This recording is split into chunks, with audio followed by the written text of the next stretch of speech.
The snowplow sat running in the dark at 4 a.m., its yellow lights cutting through a wall of white, and one woman in a bathrobe was standing in the middle of the road, arms spread wide, daring the driver to move her. She had no idea what was coming.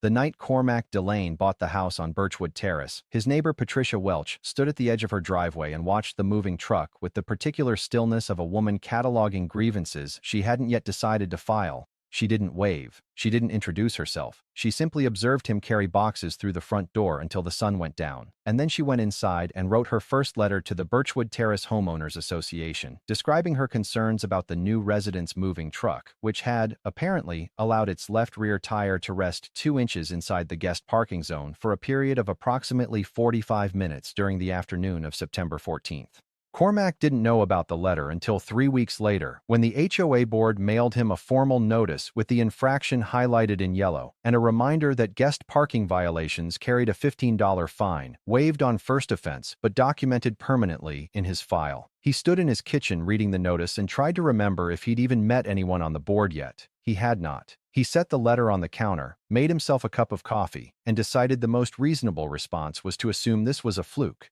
the kind of bureaucratic noise that every neighborhood association generated, and to simply not think about it again. That was his first mistake. Birchwood Terrace was a cul-de-sac of 11 houses tucked into the eastern edge of Millhaven, a mid-sized city in northern Ohio where the winters came hard and stayed late and were discussed with the reverence that people in warmer climates reserved for natural disasters. The houses were identical in their bones, two-story colonials built in 1994, but had diverged over the decades in ways that told quiet stories about their occupants. Number 4 had a garden that consumed the entire front yard and bloomed with the manic optimism of someone who needed the world to see that they were trying. Number 7 had Christmas lights that came on in October and stayed up until March. Number 11, which was Cormac's, had been occupied for 6 years by an elderly widower named Gerald Finch, who had let the gutters fill with leaves and the front steps develop a gentle lean toward the east, and had apparently done so without any interference from Patricia Welch, which told Cormac something he should have paid more attention to, namely, that Patricia had known Gerald and had therefore known the limits of her authority, whereas Cormac was unknown territory, and unknown territory, in Patricia's cosmology, was simply a problem that had not yet been properly defined. Cormac was 38, recently divorced, and had bought the house in Birchwood Terrace because it was 17 minutes from the equipment yard, where he managed a fleet of municipal snowplows for the city of Millhaven.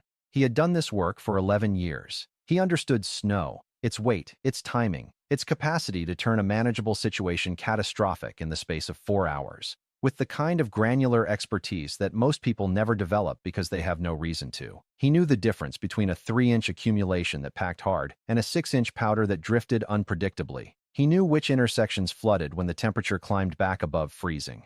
He knew that the worst storms never announced themselves with the drama they deserved, that the forecast would say 4 to 6 inches and the city would wake up to 14, and that on those mornings the phones at the yard would start ringing before dawn and would not stop until every road in the city had been touched at least twice.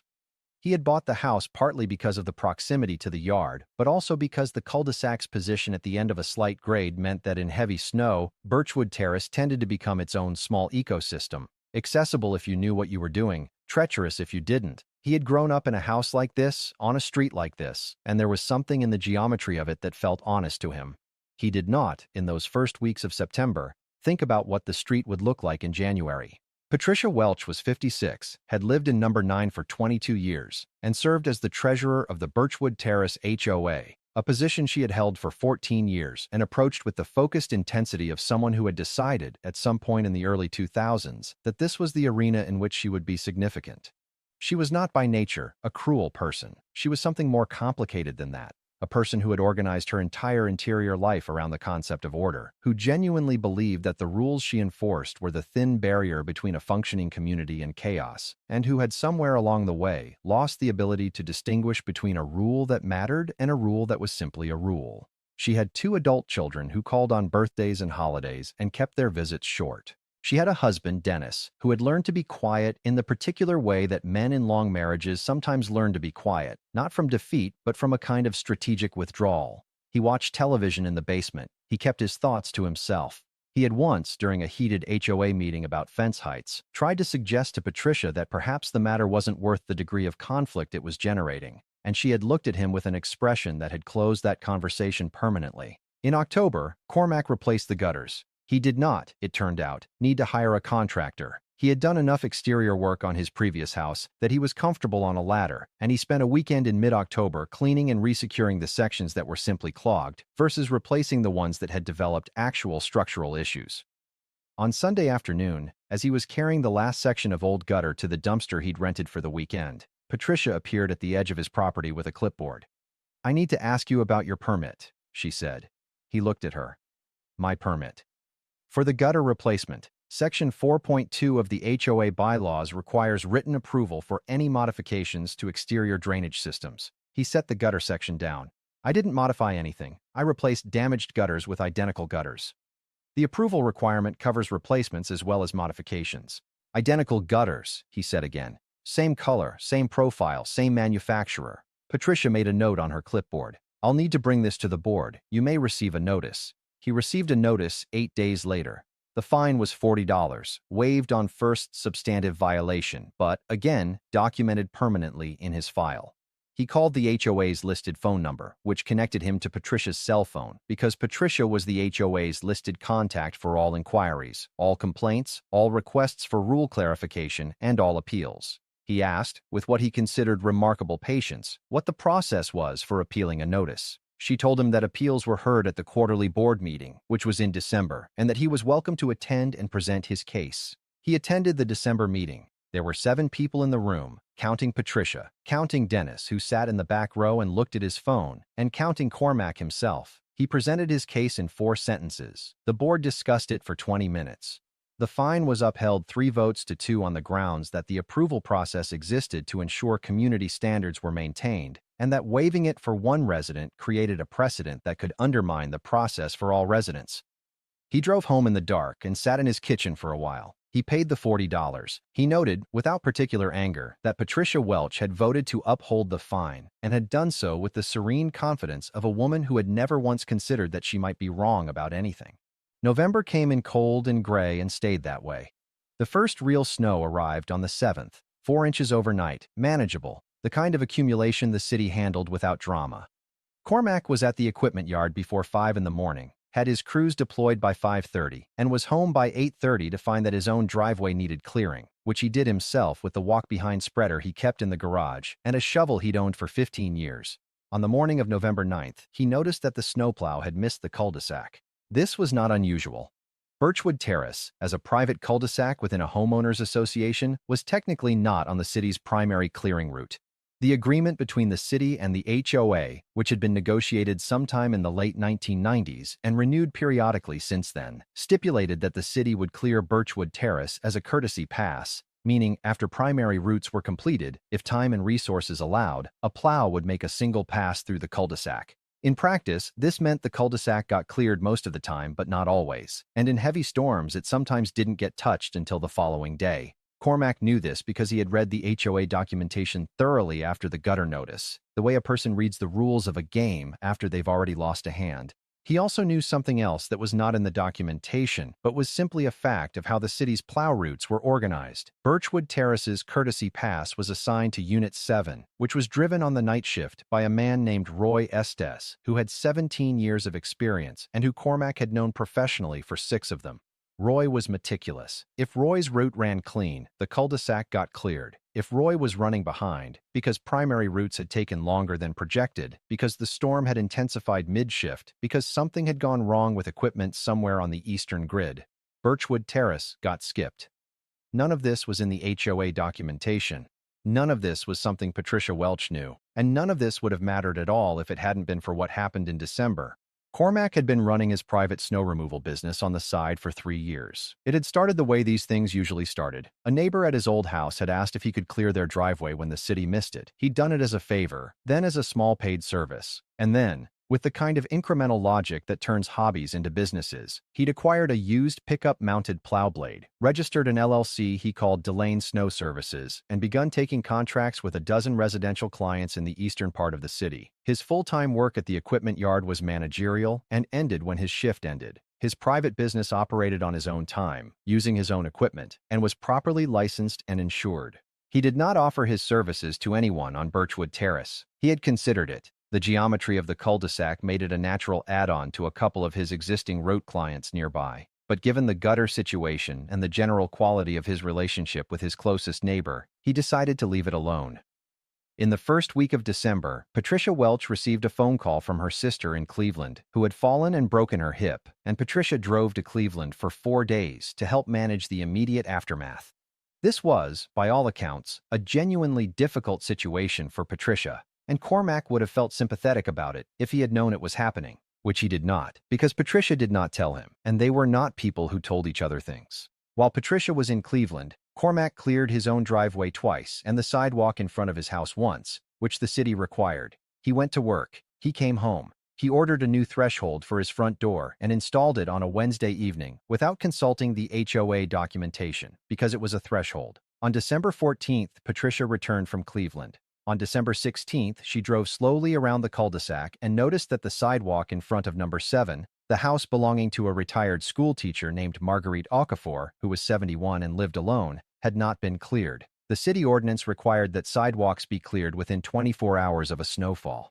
There had been 3 inches on December 11th. Marguerite's sidewalk was still covered. Patricia knocked on Marguerite's door. Marguerite answered in a bathrobe and looked quietly embarrassed. Her back had been bad, she explained. She had meant to call her grandson. It had slipped her mind.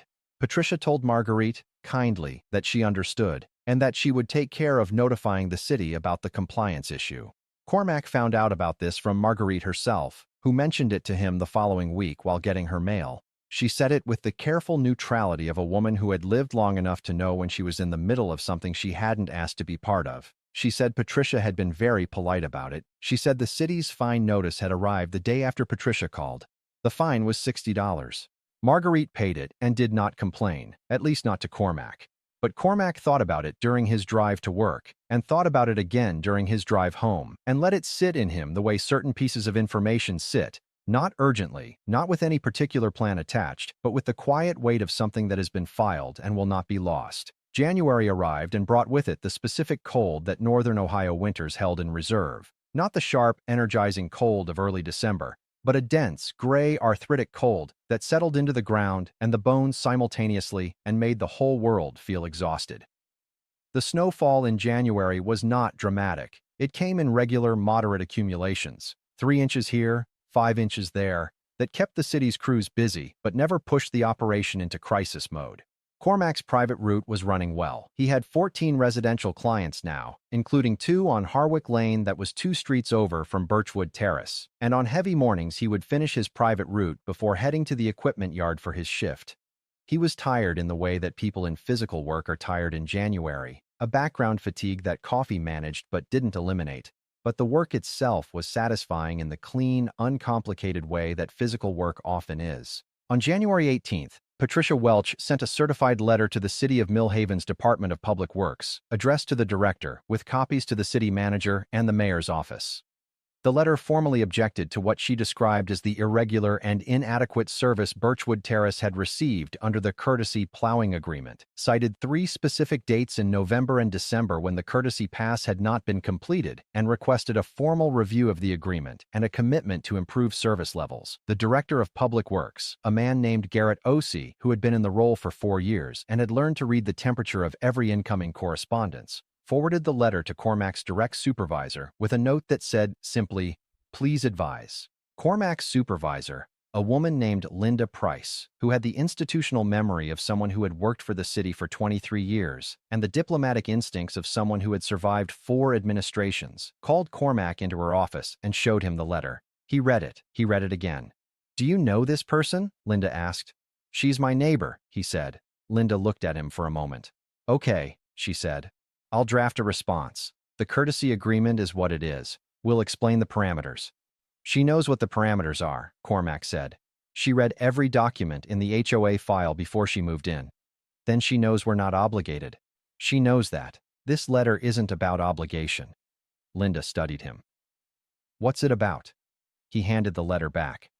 "It's about the fact that she found a lever she could pull."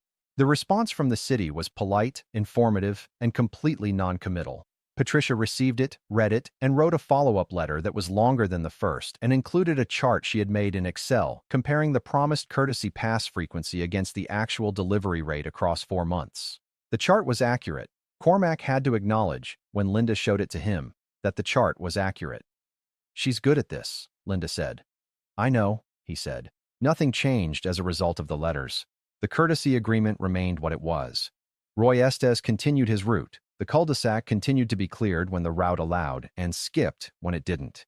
Patricia received a formal acknowledgement of her second letter and a statement of commitment to reviewing internal scheduling practices, which meant nothing and was intended to mean nothing, and which Patricia apparently understood because 3 weeks later, she submitted a public records request for the full routing documentation and shift logs for Unit 7 going back to October. She was building something. Cormac could see it the way you see weather building. Not the storm itself yet, just the pressure changes and the quality of the light. The pressure in the cul-de-sac had been building in smaller ways, too. In late January, Patricia formally objected to the small satellite dish Cormac had installed on the south-facing side of his house, citing a bylaw about telecommunications equipment. The bylaw existed and was enforceable, and he knew it. He removed the dish and went back to cable.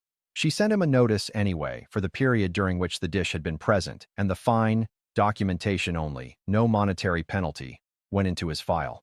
He received a notice about his garbage cans, which had been visible from the street for what Patricia had calculated to be 11 minutes past the designated removal time on a Tuesday in early February, because he had been stuck in traffic after a long shift and had gotten home at 7:11 p.m. rather than 7 p.m. He received a notice about a single exterior light fixture on his front porch, which Patricia had determined did not match the pre-approved color palette for exterior fixtures, and which turned out, when he looked at the actual documentation, to be 3 shades different from the acceptable range on a scale that existed only in an appendix that had been added to the HOA bylaws in 2019. He paid each fine without comment. He fixed what needed fixing. He went to work every morning in the dark and came home every evening in the cold and shoveled his driveway and ate dinner alone and watched the snow and waited without quite knowing what he was waiting for. February 4th arrived on a Friday. The forecast had said 6 to 8 inches. By noon, the forecast had been revised to 10 to 14. By 3 in the afternoon, the National Weather Service had issued a winter storm warning for the entire region, and Cormac, who had been at the equipment yard since 7 that morning watching the models tighten, understood that the forecast was still behind the reality. The storm was not moving the way it had been projected. It was stalling over the lake, pulling moisture, building. He had seen this pattern twice in his career, and both times it had resulted in accumulations that rewrote the day's plan completely. He called Linda at 3:15. "How bad?" she asked. "I think we're looking at 18 to 24, he said. "Maybe more along the eastern grid if the lake effect holds." There was a pause. "I'm calling the overnight crews in early." "I'd call them now," he said. By 5 o'clock, every plow in the city's fleet was either deployed or staged. Cormac worked the coordination desk until 8, tracking routes, managing the radio traffic, adjusting deployments as the storm thickened and the primary routes started showing lag. By 8 o'clock, the city had received 317 calls about road conditions. By 9 o'clock, that number was over 500. The highway department had closed 2 state routes in the eastern county. 2 school districts had already announced closures for the following day. The Emergency Dispatch Center reported 7 vehicle accidents in the past hour, none serious, all weather-related. Cormac left the yard at 9:30, with the understanding that he would be back by 4 in the morning for the second wave of coordination. He drove home through streets that his own crews had cleared an hour earlier and were already covered again with 2 fresh inches. He parked in his driveway, cleared the accumulated snow in under 20 minutes, because he was practiced and efficient, and because the snow, despite its depth, was still relatively light and powdery, and went inside. He ate something standing at the kitchen counter. He set his alarm for 3:30. He lay down on top of his bed in his clothes and closed his eyes. At 1:17 in the morning, his phone rang. It was Roy Estes. "I'm at Birchwood Terrace," Roy said. His voice had the particular flatness of a man who has been dealing with difficult things for several hours and has exhausted his capacity for drama about it. "There's a woman standing in the road." Cormac sat up. "What?" "Standing in the road, in front of my plow. I've been here for 8 minutes. She won't move." He was quiet for a moment. Outside his